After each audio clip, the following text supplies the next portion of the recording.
standing right here and I'm cool with that.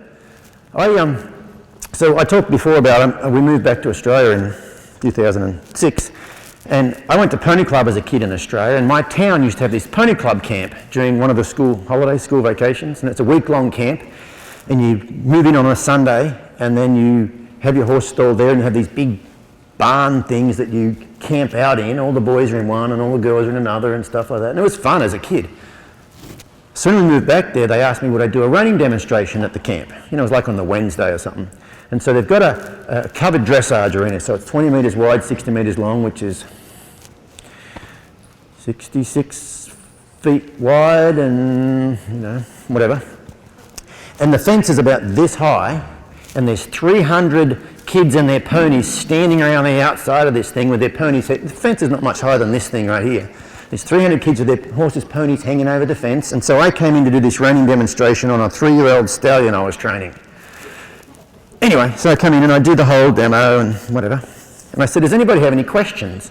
So go ahead and start trotting again, Olivia. And turn right. Good, and trot over there and turn left. And let her go. I said, has anybody got any questions? And someone said, yeah, how do you get him to back up so light? I said, well, I can't even, this one backs up so easily, I can't even show you the process with him. Does anybody here have a horse who has trouble backing up? And this one girl said, now bend to a stop there, Olivia. So what are we doing with this horse? Here's work, there's rest. This girl said, my horse won't back up at all. I said, well, bring it in here. So she brings it around, comes in the gate. I'm sitting on my 3-year-old stallion. I hop off him, leave the reins just hanging over the horn loose, and I go over and I get on her, whatever it is, and I'm in her little English saddle with her pretty pink polo wraps. Anyway, I probably spend 20 minutes working on the beginning of the backup, okay?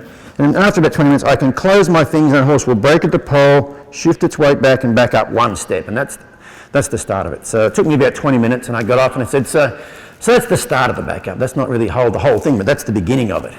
Does anybody else have any more questions? And someone said, I got a question. And I said, what is it? And she goes, how do you do that? And my 3-year-old stallion is still standing in the same place he was standing when I got off of him, even though there's 300 ponies he could go around here and molest with their heads hanging over the fence. And I said, I haven't got a bloody clue, actually. I don't know. I don't try to teach him to do that. That just happens. See how far this horse is away from that fence now? Okay, she went down there and turned around and came back. So I said, I haven't got a clue. I don't try to do that. I don't have a standstill cue in my whole repertoire. But I do have a lot of offering them a place to stand. If they take it, good. If they don't take it, great. Well, we'll go off and we'll do some work. But I don't have a you have to stand there. I don't have a ground tying technique. But all my horses, you know, I've got a video on YouTube called Teaching Your Horse to Stand Still. And it says something like, G'day, I'm Warwick Schiller. And a lot of people ask me in my videos, doesn't matter if I'm riding a horse or on the ground or whatever, my horses just stand still. They don't ever seem to move. How do you teach that? And I said, I really don't know. Everything I do is a part of it, but just this part of the riding part is part of it. Let's see how close she goes to that fence now.